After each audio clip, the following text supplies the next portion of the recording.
So, good day sa inyong lahat. Welcome to my first vlog. So, sa vlog na ito ay papakita ko po sa inyo yung mga upgrades na ginawa ko sa aking motorsiklo. Bagaman hindi gaanong kagandahan, ngunit goods na po ito para sa akin bilang estudyante. So, ito po ay ang Kawasaki HD3 125. Yung mga madalas ginagamit na pan-tricycle. So, green plate po siya. Ito po yung estado niya nung una kong nabili.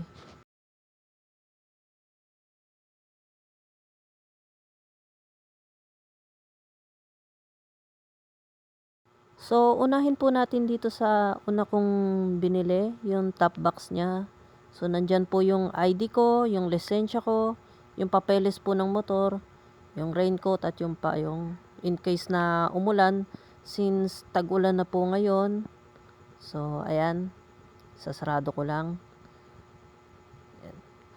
So, ito po, nilagyan ko po siya ng 6 na relay. Nakakonekta po yan dun sa headlight, sa busina niya, at saka dun sa mini driving light.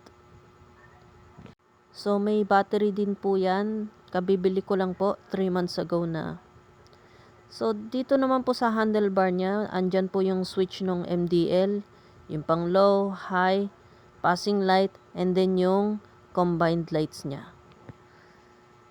So, sa other side po niya, andyan po yung switch ng headlight, signal light, at saka ng busina. Pang XRM po yan. So, meron din po siyang hazard light. And meron din po siyang voltmeter. So, mamaya pong gabi, tetestingin po natin yung kanyang headlight. Ito nga po pala yung bumbilya niya. So, ilalagay ko na lang po sa description yung link kung anong klaseng LED bulb ang aking ginamit at ang kanyang mga MDL, no? So, ito po ay Firefly version 3 na mabibili lang sa Shopee sa halagang 400 plus. So, ito naman po yung park light niya sa gabi. So, ipinasok ko lang po siya dun sa signal light. So, bale, dual bulb na po yung nandoon sa signal light. At ito naman po yung ilaw niya sa tail light. So, sa puntong to, testingin naman po natin yung kanyang headlight. So, ayan po yung headlight niya sa low beam. Dilaw po yan. So, ayan po. Dilaw. Malakas din po siya. At perfect naman din po siya sa gabi. Subukan naman po natin yung high beam niya.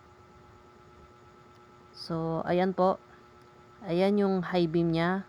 So, ayan. Itapat ko lang yung camera para makita yung headlight yung umaandar sa kanya. So, ayan po ang headlight niya. Punta naman po tayo sa MDL niya. So, ayan po yung low beam ng MDL, yellow. So, pagpasensya nyo na po kung medyo slant kasi naka side stand lang po siya. So, ayan po yung MDL niya. Maliwanag din man po. So, Firefly ang ating MDL. Next, try naman po natin yung high beam niya. So, ayan po yung high beam niya. So, maliwanag naman din po. Sulit naman po siya sa presyo niya, which is 400 plus. Hindi na po tayo lugi dyan. Ayan po ang MDL, high beam.